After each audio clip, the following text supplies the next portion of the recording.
What's going on YouTube? Janice Aileen back. Peace, love, and palm trees and all that. If this is the first time watching my channel, please click the subscribe button and give me a big thumbs up. Okay y'all, so this episode of Power Talk, episode 6 season 4, A New Man, this shit really blew me away. Like, I just feel like Power is just getting so much better week after week after week, and at this point I don't know where the next 4 episodes are gonna go, and I'm so freaking nervous about it.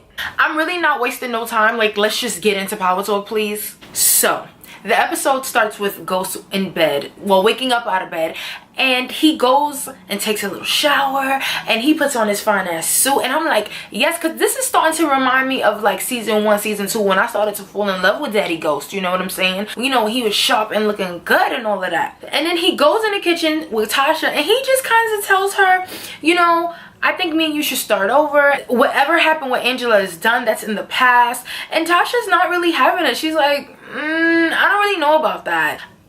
I think it's because she may be having feelings for this new guy, this attorney. I really hope not.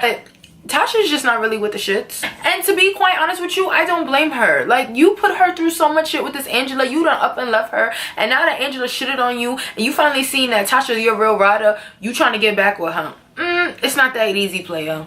Tasha and Lakeisha are out to eat, and Lakeisha is just like basically saying, listen, I'm not with this. I want out of this. I don't want nothing to do with this anymore.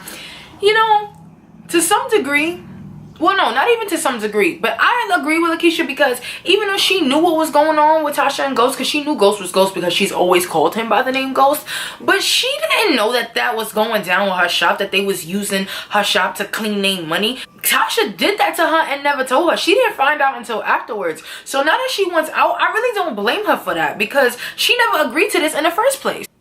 She's just over Tasha. She's like, listen, I gotta do what I gotta do, and you just gonna have to dip up out of here. And she's starting to feel some type of way because she hasn't even heard from Tommy. She's like, you know, in her bag a little bit about that. Therefore, Tasha is trying to get in touch with Tommy. Mind you, Ghost been trying to get in touch with Tommy. This nigga is nowhere to be found, because y'all remember he up and left up out to Chicago with no trace. So Tommy's in Chicago and he goes and meets up with this guy named Jason. Jason is basically telling him that he wants Tommy to be his main man to run the business on both the East Coast and the West Coast. But the only thing is, Ghost can't be involved. They don't want Ghost in nothing. Like, Ghost is out of the picture. He's supposedly out the game.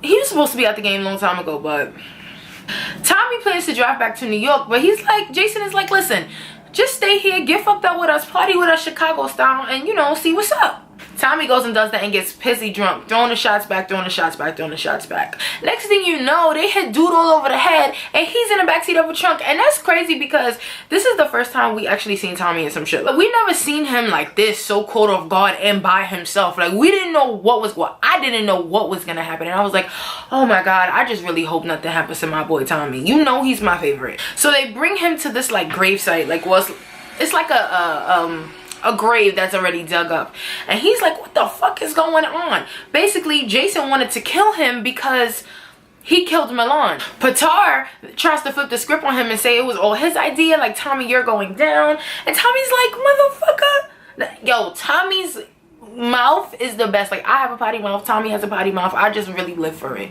So Tommy's like, bro, like, don't try to switch up on me. Y'all already know, like, you the one who told me he was with the shit, so that's why I offed him. At this point, Tommy is on his knees. They don't really know to believe. So then Jason goes and asks Tatiana, sidebar, was that Tatiana who used to work at the club that Ghost once went to her apartment to find some research? Because I remember after he did that, we never really saw what happened after that. That's something to think about. If y'all do know that, please leave it in the comments below, just to, you know, let me know, because I wasn't really sure.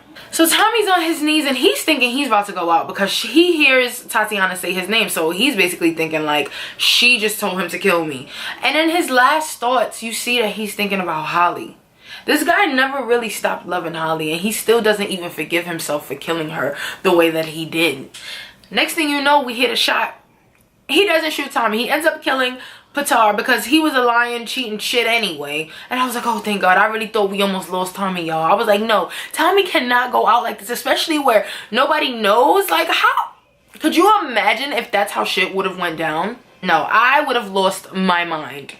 Julio sees Dre and he presses him like, yo, what's going on? like, why did I see you with Kanan? Tommy told us that if we saw this dude, we needed to shoot to kill on sight type of shit. Here goes Dre making up some bullshit ass, you know, excuse about what happened and why it happened, whatever the case was. He then kind of cons Julio into like thinking he's some big shot, like, oh, you should do this deal with whoever, just basically getting in Julio's head the way he's been playing. That's why his fucking nose is so big, because he been lying and cheating this whole time. But Rotimi is still fine as fuck though. So then he gets Julio to go down with his plan. He then takes up Cristobal, whoever, from Todos Locos. I think that's the gang that Julio was in. That's why he has the 718 on his neck.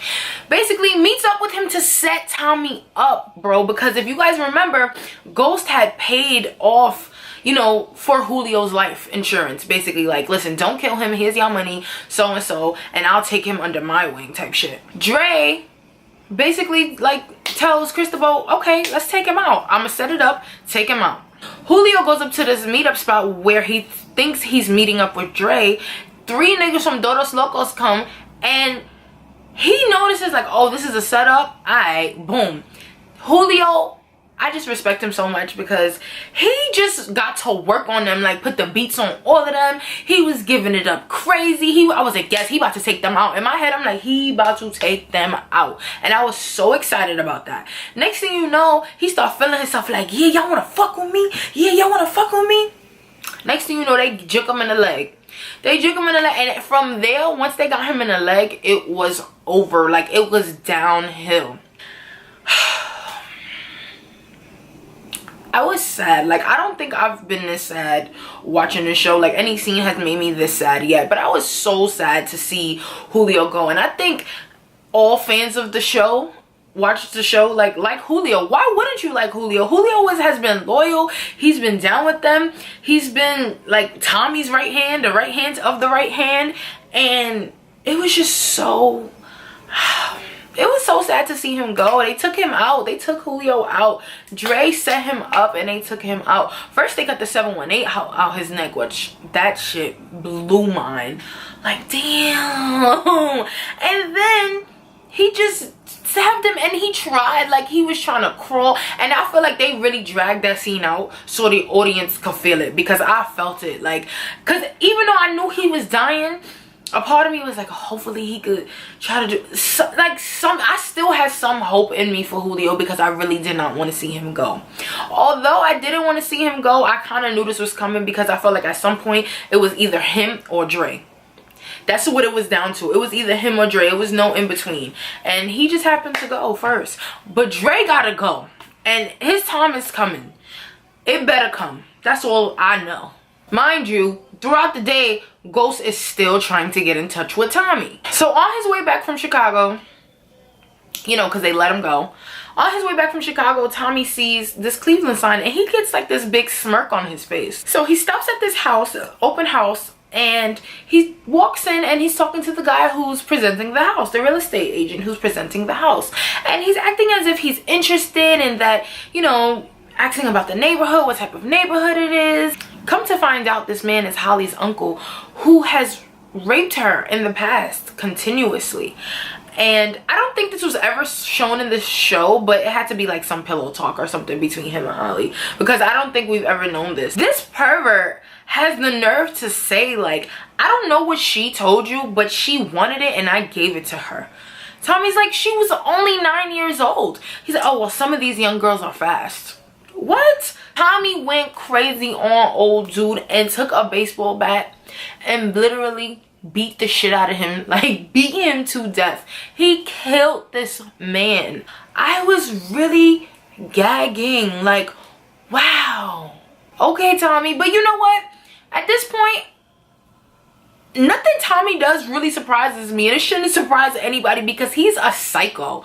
Like, he does not think about anything. Like, he just kills and thinks after, like, oh shit, maybe I shouldn't have did that. You know what I'm saying? Because look how he hollied Holly, you know? I don't know if Tommy did this out of love for Holly, like paying homage. This is him doing right by Holly since she's dead, or him just doing this out of hate.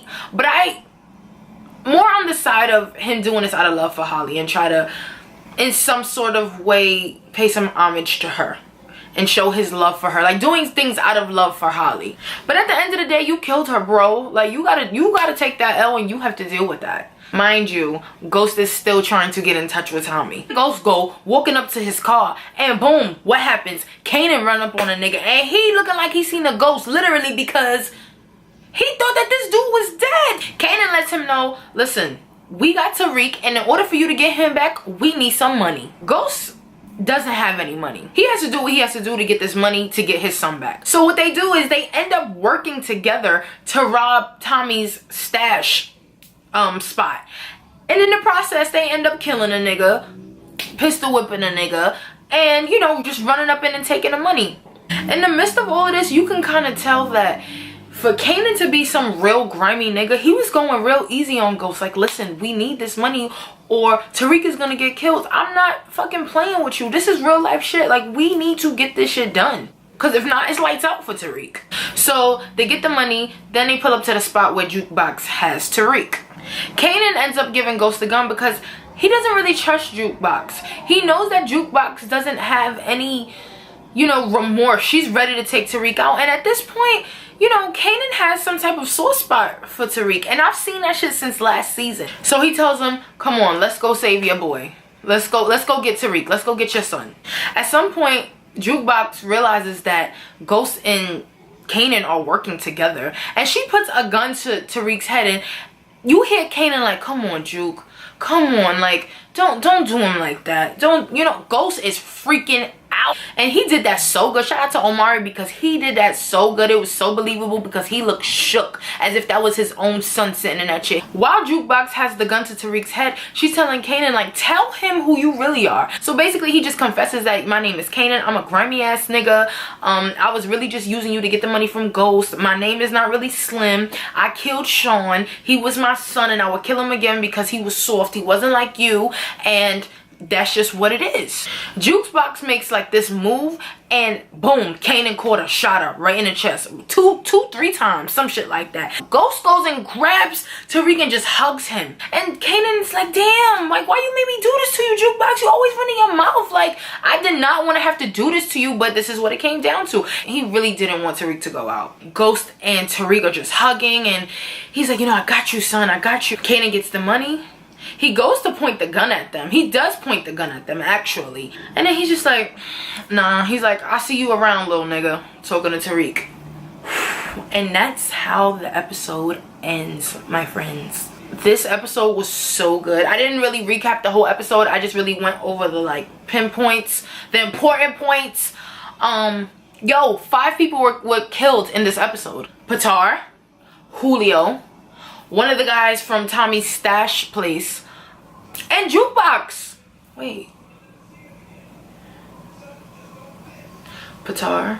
Oh, yes, and then the guy that Tommy killed, the pervert man. 5 people were killed in this episode. So a lot of shit went down. And it just keeps getting better and better. And let me just tell you, I really enjoyed Miss Angela not being in one scene this week. She was not missed, even though she'll be back next week. Y'all.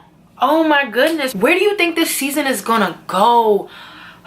We have 4 more episodes left, and I just feel like they're about to take us for a ride because we had 3 slamming episodes back to back to back, and I know it can't decline now. Like, it can only go up from here. I'm just really happy that they kind of stopped this whole Tariq and Kanan and Jukebox thing because, like I said in my last Power Talk, this shit got really old and really boring to me. I just feel like they were dragging it out. Like, I'm happy that whole situation is just done with. I must admit, I'm not sad to see Jukebox go. She annoyed the hell out of me. And I'm interested to see where Ghost and Kanan's relationship will go from here.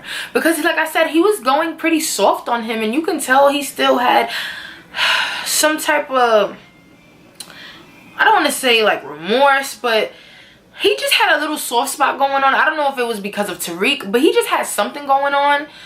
But then again, Kanan is a grimy ass nigga. Like, once you kill your own son, you no good to nobody. We're just gonna have to see where this goes. Please, guys, comment, like, share this video. I want to know what y'all think. I want to know how y'all feel. I want to know it all. Tell me what you think is gonna happen later on in the season. Yeah, let's just talk, y'all. Thank you so much for watching. I really hope you guys enjoyed this. I'm enjoying Power so much, and it makes me so excited to come on here and do this for y'all. So I'll see y'all next week with another Power Talk. Peace, love, and palm trees.